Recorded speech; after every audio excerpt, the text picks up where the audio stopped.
सत्संग से सोधी आवे, नहीं जीव 84 में जावे। सत्संग से सोधी आवे, नहीं जीव 84 में जावे। अब मेटो द्वेष और राग, हो राग या उम्र बतेरी जाली। अब मेटो द्वेष और राग, हो राग या उम्र बतेरी जाली। इस पवित्र पुराण ने हमारा बहुत सा काम हल्का कर दिया इस दास का। एक तो ये सिद्ध कर दिया कि ब्रह्मा और विष्णु और शिव और रुद्र, महेश्वर जिसको कहते हैं, ये भगवान नहीं है, ये ईश नहीं है।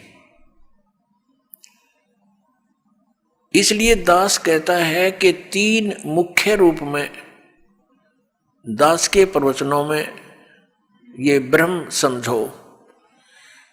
एक सरब्रह्म, एक अक्षर ब्रह्म और तीसरा परम अक्षर ब्रह्म।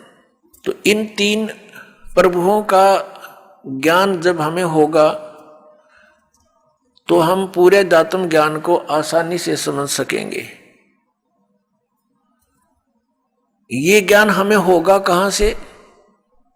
हमारे सदग्रंथों से। हमारे सदग्रंथ कौन से हैं? जैसा आपको अभी बताया,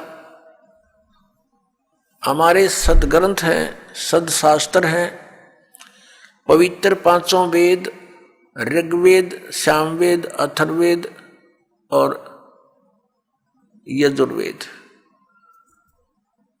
और 5वां वेद सूक्ष्म वेद, जो परमात्मा स्वयं आकर ज्ञान देता है। और ये हिंदू धर्म के गुरुजी बताते हैं 5वां वेद महाभारत है। 5वां वेद महाभारत, ये इनकी अपनी सोच है। ये 5वां वेद महाभारत नहीं है। वैसे तो कितने वेद बना लो, ज्ञान अपनी मर्जी से, जैसे बोध माने ज्ञान ही होता है। 18 बोध, 18 ज्ञान, ये पुराण है। 18 बोध अलग हैं और उनमें से एक बोध पुराण है, और पुराणा के फिर 18 विभाग हो गए। इस प्रकार हमने इस तत्व ज्ञान को समझना है। प्रसंग चला है कि परमात्मा की प्राप्ति के लिए हम इतना कठिन प्रयत्न करते हैं। प्रत्येक मानव ये मानता है कि कोई शक्ति है जो हमें सुखी कर सकती है, कोई ऐसी पावर है। तो उसकी उस समर्थ शक्ति को किसी ने तो अपने हिसाब से किसी देव को मान लिया कि ये समर्थ शक्ति है, दूसरे ने मान लिया ये ऐसी समर्थ शक्ति है, ये है पूर्ण परमात्मा, किसी ने किसी को। तो ये निर्णय कहाँ से होगा कि पूर्ण परमात्मा कौन है? जैसे आपके समक्ष श्री ब्रह्मा जी रजगुण, श्री विष्णु सतगुण, श्री शिव जी तमगुण, ये तो रिजेक्ट हो गई, ये गॉड नहीं है, ईश नहीं है, क्योंकि इन्हीं के इतिहास में लिखा है, इनके पिता ने बोला है, सदाशिव ने कह दिया। ठीक है, अब ये सदाशिव कौन है? ये कहता मेरा एक ओम अक्षर है। ओम अक्षर किसका है? ब्रह्म का। तो ये ब्रह्म ही सदाशिव रूप में प्रकट हो गया। जैसे गीता ज्ञान देते समय इसने अपना वास्तविक रूप दिखाया श्री कृष्ण से बाहर निकल के, और इतना लंबा चौड़ा, ऊपर तेज बहुत घना इसके शरीर में, और इसके भयंकर रूप को देखकर अर्जुन जैसा योद्धा भी कांप रहा है और कह रहा है कि भगवान आप तो देवताओं को भी खा रहे हो, सिद्धों की सिद्ध भी आपके, ऋषि भी आपके सामने मंगल कामना कर रहे हैं, आप किसी को नहीं बख्श रहे हैं। तो 11वें अध्याय के 32वें श्लोक में कहता है कि मैं काल हूं भाई और अपरिवर्त हुआ हूं। श्री कृष्ण काल नहीं थे। श्री कृष्ण जी ने पहले कभी अपने आप को काल नहीं कहा, बाद में कभी उसने काल नहीं कहा, और उनके पास आकर के सब ग्वाल बाल गोपिकाएं तथा पशु पक्षी भी प्यार पाते थे। तो श्री कृष्ण काल नहीं थे, ये काल था श्री कृष्ण यानी विष्णु जी के पिताजी, जो इनको भी यहाँ अज्ञान से परिपूर्ण करके रोके हुए हैं। अब पुण्यात्मा, उस कौन से परमात्मा की हम भक्ति करें, इसका निर्णय हमारे सदग्रंथों में। सदग्रंथ आपको बता दिया, ये 5 वेद और इन 4 वेदों का निष्कर्ष संक्षेप श्रीमद् भगवत गीता में इस ब्रह्म ने ही बोला है, जो अभी विष्णु और ब्रह्मा जी को कह रहा था कि तुम ईश नहीं हो, तुमने अपने आप को ईश मानकर, कर्ता मानकर बहुत भारी गलती की है, बड़ा अचरज किया है, असंभव बात की है तुमने, कही है तुमने, तो ये भगवान नहीं है। ये तो क्लियर हो गया। और ये गीता ज्ञान दाता यही है, ब्रह्म है, सरपुरुष है, श्री कृष्ण में प्रवेश करके बोलता है। ये स्वयं कभी किसी के समक्ष नहीं आता, इसने प्रतिज्ञा कर रखी है। श्रीमद् भगवत गीता अध्याय नंबर 7 के श्लोक 24 और 25 में यही गीता ज्ञान दाता, ये ब्रह्म, ये काल, सदाशिव जिसको कहते हैं, ये कहता है कि मैं कभी किसी के समक्ष अपने वास्तविक रूप में नहीं आता।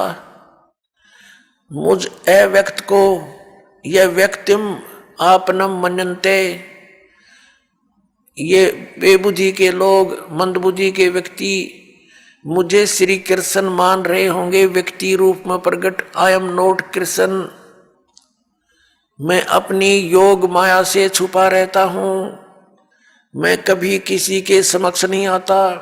ये मेरा अनुत्तम एक नियम है, घटिया नियम है और अविनाशी अटल नियम है कि मैं कभी अपने वास्तविक रूप में, जो ये मेरा रूप है, असली मैं काल हूं, मैं किसी के समक्ष नहीं आता। तो ये कहता है कि मुझे ये कृष्ण मान रहे हैं, मैं कृष्ण नहीं, मैं गुप्त अपने कार्य जो करता हूं, मेरे कर्म और जन्म अलौकिक हैं।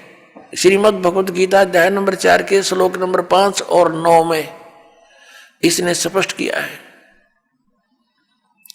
इसके जन्म और कर्म अलौकिक कैसे हैं, ये अभी आने वाले समय में आपको बताएंगे। यहां प्रसंग चल रहा है कि 3 पुरुष हैं। अब साथ में एक कंसेप्ट और क्लियर करना पड़ेगा कि कौन से सदग्रंथ हैं जिनको हम प्रमाणिक माने। जैसे उपनिषद है, कोई कठोर उपनिषद है, कोई मांडुक्य उपनिषद है। ये मांडुक्य नाम का एक ऋषि था, उसने जैसा वेदों को समझा और जो अपना भक्ति विधि अपनाई और उससे जो उसको अनुभव हुआ, उसने अपना अनुभव लिख दिया। वो उस मांडुक्य ऋषि का अपना अनुभव है। उस उपनिषद में जितना भी ज्ञान वेद और गीता से मिलता है तो वो वेद और गीता का है, बाकी का उस मांडुक्य के अपने घर का है, वो हमें मान्य नहीं है, जो वेद विरुद्ध है। ऐसे ही अन्य उपनिषद समझे आप। तो ये ऋषिकृत हैं और ये वेद और गीता ये परमात्मा कृत है, प्रभु कृत है। गीता जी के अंदर थोड़ी सी भिन्नता है।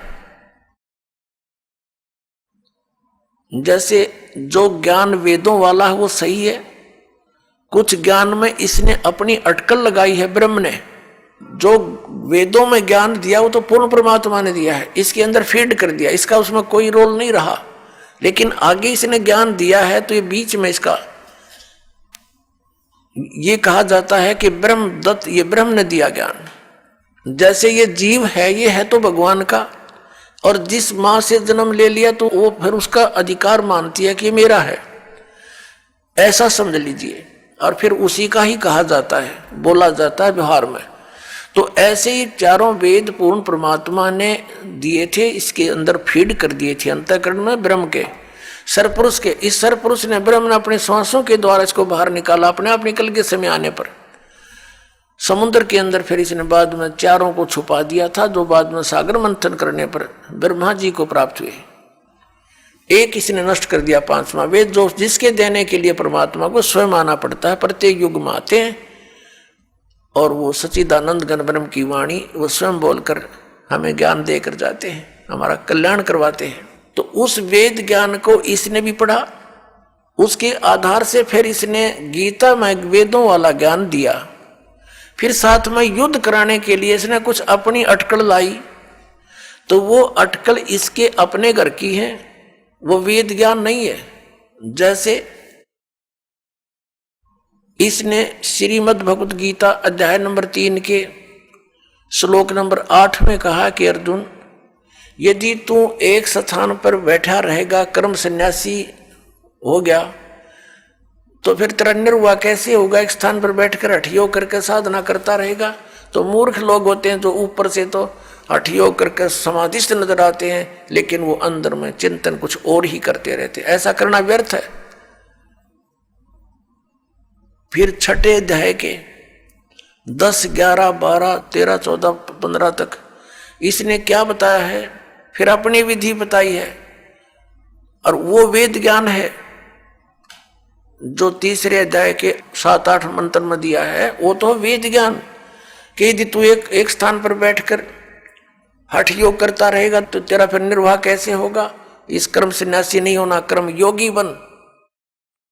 फिर 8वें अध्याय के 7वें श्लोक में कहा कि युद्ध भी कर, मेरा स्मरण भी कर, ये वेद ज्ञान है। फिर इसने छठे अध्याय के 10 से लेकर 15 तक जो ज्ञान दिया है, उसमें इसके अपने घर का है मूर्ख बनाने के लिए। क्या बताता है? एक स्थान पर, अलग स्थान पर बैठ जा, नीचे कुसा हो, डाब हो, ऊपर मृगशाला हो, उसके ऊपर एक सुंदर कपड़ा हो स्वच्छ, फिर वो ना ऊंचा हो ना नीचा हो, ऐसा आसन हो, उस पर बैठकर अपने नाक के अग्रभाग पर ध्यान लगा और मन और इंद्रियों को रोक। ये इसके घर का ज्ञान है। वहां तो कह रहा है वो वेद ज्ञान है कि तू एक स्थान पर बैठा रहेगा, तू हठ योग करता रहेगा, तेरा निर्वाह कैसे चलेगा? और यहां ये अटकलबाजी अपनी बता रहा है।